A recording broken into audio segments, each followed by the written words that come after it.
하나님 말씀은 시편입니다. 시편 42편 말씀 보도록 하겠습니다.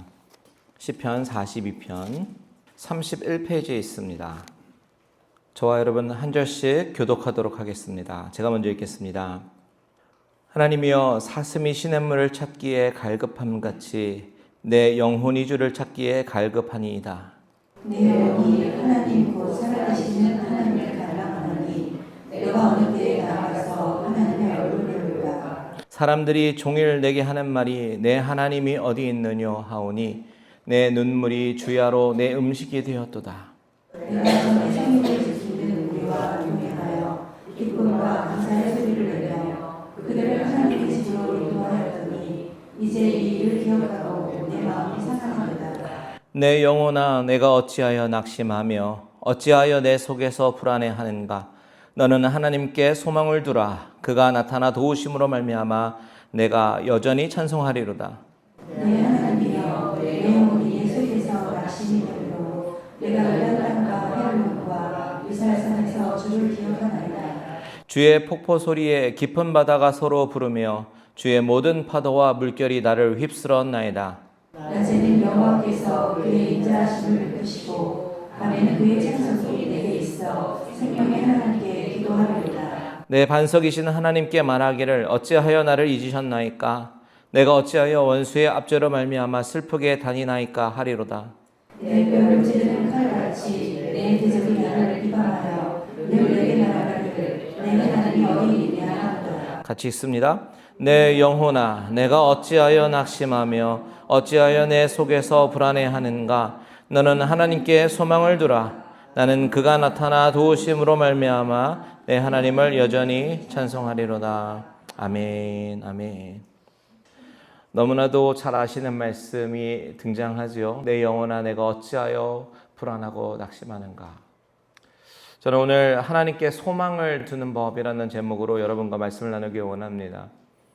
우리는 살면서 종종 낙심과 불안을 경험합니다.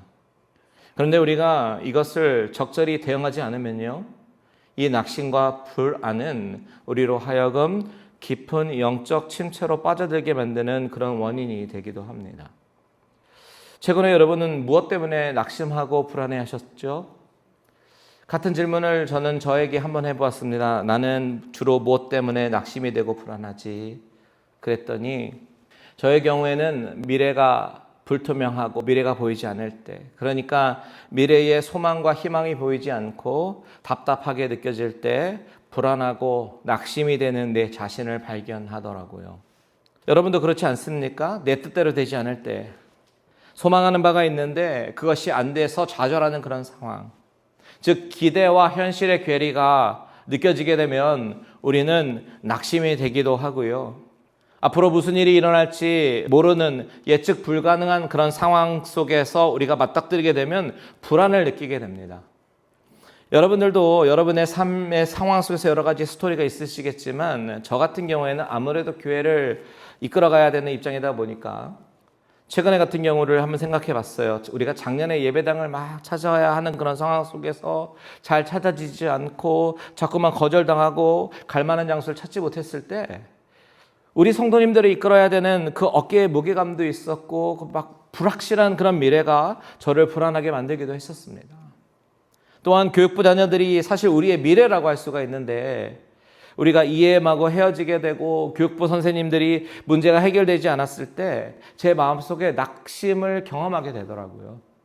이렇듯 우리는요, 예측 불가능한 상황, 통제가 불가능한 그런 상황 속에 직면하게 되면 불안하기도 하고 낙심이 되기도 하는데 그 와중에 제가 최근에 읽었던 책 가운데 존 파이퍼 목사님이 쓰신 책을 읽고 큰 도움이 되었습니다. 시편의 마음을 채우다라는 책인데요. 이 책을 읽으면서 몇몇 중요한 인사이트가 있어서요, 제가 여러분과 은혜를 좀 나누려고 합니다. 그래서 그 중에 한두 가지 여러분과 함께 나누고 싶었습니다. 저는 오늘 시편 42편 말씀을 나누면서 오늘 저와 여러분에게 주시는 하나님의 메시지가 분명히 있을 거라고 믿고 그 메시지를 들으시기를 주님의 이름으로 축원드립니다. 우선 본문을 보기 전에요, 이 시편 표제어를 먼저 볼까요? 표제어에 뭐라고 되어 있죠? 고라 자손의 마스길, 인도자를 따라 부르는 노래, 이렇게 되어 있습니다. 시편의 경우에는 많은 경우에 표제어가 붙어 있고 그 표제를 우리가 읽어보면 이 시편이 쓰여진 배경은 이렇겠구나라고 예측 가능한 그런 표제어가 붙는 경우가 종종 있습니다. 그런데 오늘 우리 표제어를 보니까 고라 자손의 마스길이라고 되어 있어요. 여러분, 고라 자손이 누구죠? 찬송 사역을 맡은 제사장들입니다. 역대하 20장 19절 한번 볼까요? 역대하 20장 19절 보면 그핫 자손과 고라 자손에게 속한 레위 사람들은 서서 심히 큰 소리로 이스라엘 하나님 여호와를 찬송하니라 라고 얘기했습니다. 여기 보니까 그핫 자손과 고라 자손은 하나님을 찬양합니다. 그렇죠? 찬양을 맡은 사람들이에요. 요즘 말로 말하면 뭐 찬양대 혹은 성가대 그쯤 되겠죠. 여러분, 하나님은요, 왜 우리로 하여금 찬양하기를 원하실까요? 그런 질문 한번 해보신 적 있어요? 하나님은 왜 우리로 하여금 찬양하기를 원하실까요? 가장 첫 번째는 뭐니 해도 하나님이 찬양받기에 합당하시기 때문일 거예요. 기독교 교리문답에도 나오지만요, 우리가 바로 하나님을 찬양하고 영광 돌리는 존재로 지음을 받았기 때문입니다. 그런데 그것만은 아닐 거예요. 그것만이 우리가 찬양할 이유는 아니겠죠. 하나님은 우리를 창조하실 때 감정을 지닌 존재로 창조하셨기 때문입니다.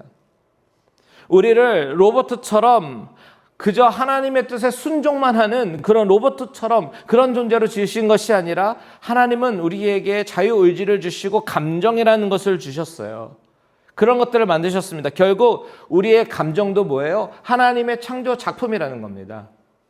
그 감정을 통해서 인간은 하나님과의 관계 속에서 교감을 하는 그런 방편으로 쓰이기도 합니다. 예를 들어서 우리가 찬양과 경배를 통해서, 예배를 통해서 하나님의 따스하심과 하나님의 위로하심, 하나님의 터치하심을 가끔 경험하기도 하는데 그 방편 중에 하나가 찬양이라는 거죠. 물론 찬양의 가장 중요한 목적은 우리가 하나님의 영광을 위해서 올려드리는 겁니다. 하지만 하나님은 동시에 찬양으로 우리 심령 가운데 임재하시고 위로하신다라는 거죠. 그런데 여러분, 우리가 읽은 이 시편은 찬양이잖아요. 그래서 이 찬양을 통해서 당시의 사람들은 과연 어떤 감정으로 하나님께 찬양하고 있을까? 우리가 이런 것들을 상상을 해보면서 시편을 묵상하면 묵상의 깊이가 더 깊어지곤 합니다. 그리고 본문을 들어가기 전에 또 한 가지, 오늘 표제어를 보니까요, 마스길이라는 단어가 등장해요. 마스길, 그렇죠? 마스길이 뭘까요? 사실 마스길이 정확하게 무슨 뜻을 의미하는지는 우리가 알 수 없어요. 그래서 성경 번역본을 보면 그것을 그냥 마스길이라고 적어놓은 경우가 굉장히 많습니다. 그런데 제가 찾아보니까요, 히브리어 동사 중에 샤칼이라는 동사가 있는데 그 샤칼이라는 동사는 통찰력을 갖다 신중하게 행동하다, 그런 뜻을 가진 단어예요. 그런데 이 단어가 사역 능동형이라고 이게 형태가 바뀌게 되면서 발음이 바로 히스킬이라고 바뀝니다. 오늘 본문이 마스길이잖아요. 히스킬이라고 바뀌어요. 그리고 뜻도 살짝 바뀌는데 지혜롭게 하다, 깨닫게 하다, 이렇게 바뀌어요. 여기서 분사형이 바로 오늘 본문에 나오는 마스길이라는 단어예요. 그래서 우리가 이 마스길이라고 하는 이 단어를 우리가 대해 볼 때에 이것은 단순한 노래가 아니라 샤칼, 즉 영적인 통찰력을 주시고 또 지혜를 가르치기 위한 교훈 찬양이구나, 이런 것들을 우리가 이해하고 추측해 볼 수 있는 겁니다. 이렇게 마스길이 영적인 통찰력과 지혜를 주기 때문에 우리가 이 마스길 찬양을 듣게 되면 어떻게 되겠어요? 하나님의 관계라든지 아니면 삶의 이치를 이 찬양을 통해서 깨닫게 되는 그런 찬양이다라는 겁니다. 그런 목적으로 만들어진 찬양이니까요. 그렇다면 고라 자손이 찬양하는 이 42편은 우리의 삶 속에 과연 어떤 통찰력을 주고 삶의 어떤 이치들을 깨닫게 하는가? 시인은 이렇게 먼저 고백하는 겁니다. 1절에서 4절 같이 있습니다. 시작. 하나님이여, 사슴이 시냇물을 찾기에 갈급함같이 내 영혼이 주를 찾기에 갈급하니이다. 내 영혼이 하나님 곧 살아계신 하나님을 갈망하나니 내가 어느 때에 나아가서 하나님의 얼굴을 배울까? 사람들이 종일 내게 하는 말이 내 하나님이 어디 있느뇨 하오니 내 눈물이 주야로 내 음식이 되었도다. 내가 전에 성회를 지키는 무리와 동행하여 기쁨과 감사의 소리를 내며 그들을 하나님의 집으로 인도하였더니 이제 이 일을 기억하고 내 마음이 상하는도다. 시인은요, 자신을 사슴에 비유합니다. 사슴에 비유하면서 목마른 사슴이 마치 시냇물을 막 찾기에 갈급한 것처럼 주님, 하나님, 내 영혼은 주를 향한 갈급함이 있습니다. 이렇게 고백을 하고 있는 거예요. 지금 이 구절 가운데 발견되는 여러분 시인의 마음의 상태가 어떻습니까? 3절에 보니까 내 눈물이 주야로 내 음식이 되었다라는 표현이 있고요. 4절에 보니까 내 마음이 상하였다라고 기록하고 있거든요. 지금 이 시인의 상황을 우리가 구체적으로 알 수는 없지만 이런 표현들로 우리가 추측할 수 있는 건 뭐예요? 마음이 많이 상해져 있고 눈물이 많이 나는 그런 상황이겠구나. 그리고 뒤에 나온 그런 본문을 바라볼 때 원수들로 인해서 조롱 속에 있고 주야로 눈물이 음식이 되고 하나님의 집과 공동체로부터 단절된 그런 상태겠구나. 즉 고립된 상태고 무력감이 맞닿아 있는 그런 상태겠구나라는 것을 우리가 알 수가 있습니다. 그런데 그런 상황 속에서 우리가 주목하고 싶은 것은 이 시인이 자신의 감정을 솔직하게 하나님께 드러내고 있다는 거예요. 3절에 눈물이 주야로 음식이 되었다. 자신이 얼마나 눈물을 많이 흘렸는지 하나님 앞에 이야기하고 있고요. 9절에 보면 하나님 왜 나를 잊으셨습니까? 라고 하소연하기도 하고 내가 왜 원수의 압제로 슬프게 다녀야 합니까? 라고 외치기도 하죠. 물론 시인이 하소연하는 것처럼 하나님이 그를 잊으신 건 아니에요. 하나님 그러신 분이 아니시죠. 다만 시인이 지금 느끼고 있는 이 솔직한 감정, 시인이 지금 경험하고 있는 이 감정을 하나님 앞에 정직하고 솔직하게 끄집어내어 고백하고 있다라는 이 사실을 우리는 주목해 봐야 된다는 거예요. 저는 이 부분을 주목하고 싶은 거예요. 고통 중에 아픈 마음을 아프다라고 말할 수 있는 것, 슬프다라고 속상하다라고 이야기할 수 있는 것은요, 우리에게 너무나도 필요합니다. 솔직한 감정을 드러내는 것이 우리에게 필요하다라는 거예요. 예전에 제가 어떤 한 아이를 봤는데 어떤 어린아이인데 아마 인생의 짐이 어린아이임에도 불구하고 무거웠는지 때를 쓰지도 않고 꾹꾹 참는 모습을 보았습니다. 울지도 않아요. 제가 어떤 상황인지는 정확하게 기억은 안 나는데 그 아이의 눈망울은 기억이 납니다. 아이가 정말 눈 속에 눈물을 꾹 참는 그 눈빛만 기억이 나요. 저는 그런 게 더 슬프더라고요. 아니 아이가 아이처럼 떼쓰고 자기 감정 표현을 정직하게 해야 한다는 게 맞는데 울면 마치 안 되는 것처럼 다른 사람에게 짐이 되는 것처럼 혹은 울면 안 된다라고 교육을 받았는지 그렇게 꾹 참는 아이를 보면요 더 우리가 마음이 아프죠. 그런데 여러분 우리 어른들 중에서도 그런 분들이 계셔요. 아니, 믿음이 있는데 이렇게 이런 걸 느끼면 안 되지. 하나님을 믿으면 감사해야지라고 애써 나의 감정을 억누르고 덮어버리는 그런 분들도 있다는 거죠. 내가 한번 감정적으로 무너지면 걷잡을 수 없을 거야. 이런 생각으로 아픔을 꾹꾹 눌러오신 분들, 그러다 보니까 어느새 눈물이 말라버린 분들, 그런 분들이 있을 수 있습니다. 그런데 오늘 본문에서 시인은 그런 우리들에게 이렇게 말하는 것 같아요. 괜찮다고요. 울어도 괜찮다고. 하나님 앞에서는 울어도 되고 나의 솔직한 감정들을 다 드러내도 된다라고 말하는 것 같아요. 3절에 내 눈물이 주야로 내 음식이 되었도다 라는 이 구절, 4절에 내 마음이 상하는도다 이 구절은 시인이 자신의 감정을 하나님 앞에 숨김없이 솔직하게 드러내고 있는 장면이죠. 욥기를 보게 되면 욥은요 극심한 고통 속에서 너무나도 고통스러워서 탄식이 터져 나옵니다. 그런데 그 말들을 욥기 6장 26절에 보면 바람에 날아가는 말 이렇게 얘기해요. 그리고 그 욥기의 결말을 보면 하나님이 욥이 겪은 고통 속에서의 그 거친 항변들을 다 들어주시죠. 이 사실로 알 수 있는 것이 뭐예요? 우리가 너무 아파서 지르는 비명은요, 때로는 논리적이지 않은 문장으로 입에서 툭툭 튀어나올 수 있겠지만 하나님은 그것을 잘못됐다라고 얘기하지 않으십니다. 그저 바람에 날려보낼 만큼 가벼운 고통의 분출로 우리 하나님은 이해해 주신다라는 것이죠. 여러분, 오늘 우리가 나온 이 기도의 시간은요, 바로 우리의 심정을 다 하나님께 쏟아놓는 시간인 줄 믿습니다. 다윗은 시편 62편에서 이렇게 이야기해요. 8절 다 같이 한번 읽겠습니다. 시작. 백성들아, 시시로 그를 의지하고 그의 앞에 마음을 토하라. 하나님은 우리의 피난처시로다. 마음을 토하래요. 이 토하라라는 말의 히브리어 원뜻은요, 마치 물병을 거꾸로 들고 안에 있는 모든 내용물들을 다 털털털 완전히 비워내듯이 내 안에 있는 슬픔, 분노, 억울함, 고통 이런 것들 다 남김 하나도 없이 하나님 앞에 다 쏟아내버리라는 그런 의미예요. 저는 오늘 이 밤 저와 여러분이 우리의 상처와 우리 아픔과 외로움과 두려움과 수치심, 모든 복합한 감정들을 하나씩 솔직히 숨김없이 다 하나님 앞에 끄집어 내려놓고 하나님의 만지심과 위로하심을 경험하게 되시기를 주님의 이름으로 축원드립니다. 자, 두 번째 우리가 눈여겨볼 대목은 오늘 시편의 가장 하이라이트 5절과 11절이에요. 5절 같이 한번 읽어볼게요.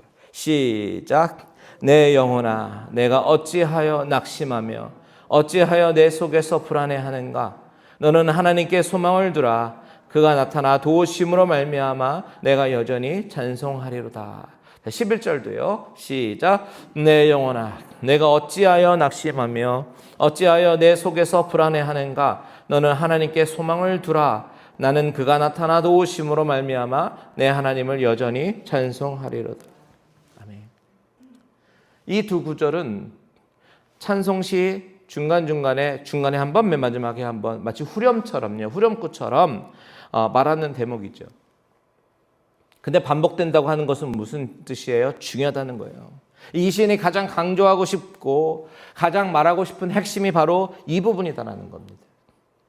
시인은요, 우리가 낙심하고 불안해할 때 우리의 소망을 어디에 두라고 얘기하죠? 하나님께 두래요. 하나님께 소망을 두라. 그런데 여러분, 이 문장을 잘 보세요. 지금 시인은 명령형으로 말하고 있어요. 누구에게? 자기 자신에게. 자기 영혼에게 말하고 있다라는 겁니다. 그는 지금 자기 감정을 하나님께 드러내고 표현하고 있지만 오히려 자기 감정에게 말을 걸고 있습니다. 그렇다면 자기 영혼에게 하는 말이 무슨 말이에요? 무슨 말을 건네고 있는 거예요? 하나님께 소망을 두라는 거죠. 단순히 내 자신에게 힘내자. 오늘도 화이팅. 괜찮아질 거야. 이렇게 스스로 나를 다독거리며 위안하는 그런 말이 아니라 그가 영혼에게 말하는 것은, 명령하고 있는 것은 하나님께 소망을 두라. 즉 고개를 들어서 하나님을 바라보라라는 이야기예요.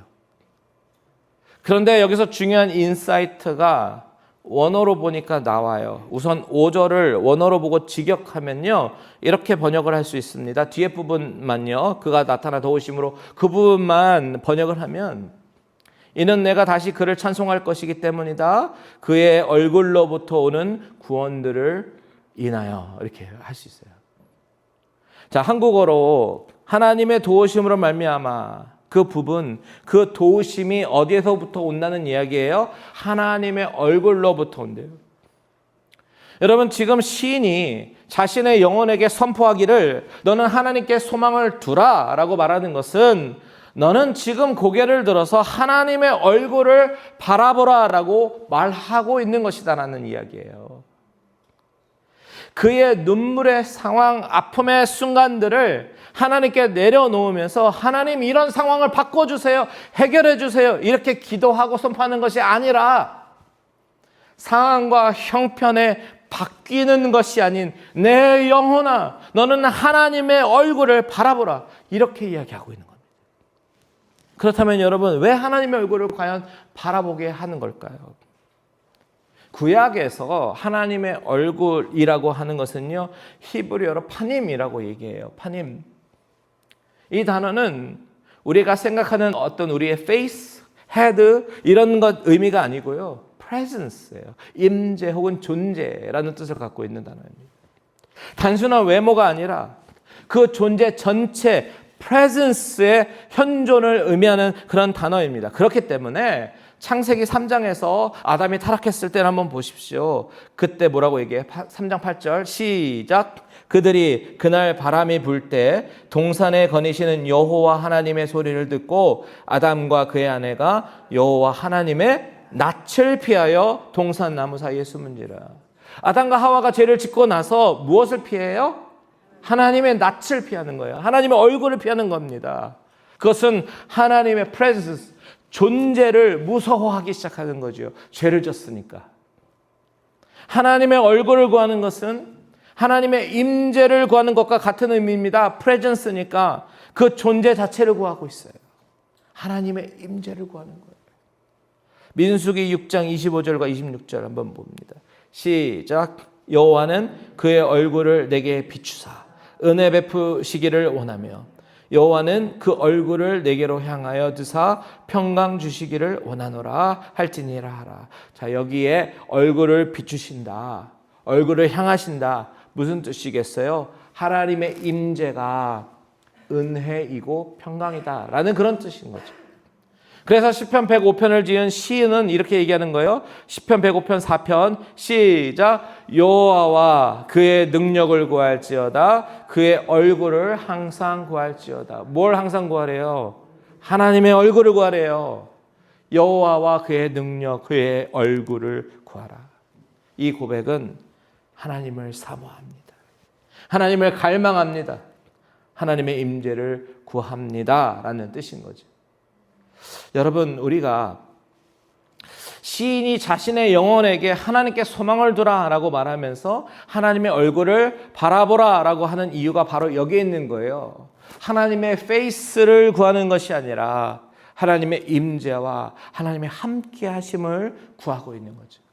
그분과의 릴레이션십, 교제와 교훈을 구하고 있는 거예요. 오늘 이 밤 우리가 함께 구해야 할 것도 이것입니다. 우리의 눈물의 골짜기, 우리의 환경, 우리의 상황, 비록 그것이 바뀌지 않는다고 하더라도 우리가 하나님의 얼굴을 구하며 하나님께서 함께 하심을 우리가 믿는다면 우리는 하나님으로부터 소망을 가질 수 있는 줄 믿습니다. 내 영혼에게 선포합시다. 하나님께 소망을 두라고. 광세야, 너는 하나님께 소망을 두라. 하나님의 얼굴을 구하라. 이렇게 기도하는 저와 여러분들 되시기를 주님의 이름으로 축원합니다. 자, 시인이 이렇게 선포하니까 뭐가 바뀌어요? 여러분, 상황이 바뀝니까? 아니요. 상황은 안 바뀌는 것 같아요. 그런데 그의 내면이 바뀌기 시작합니다. 11절 한번 읽어볼게요. 11절 시작.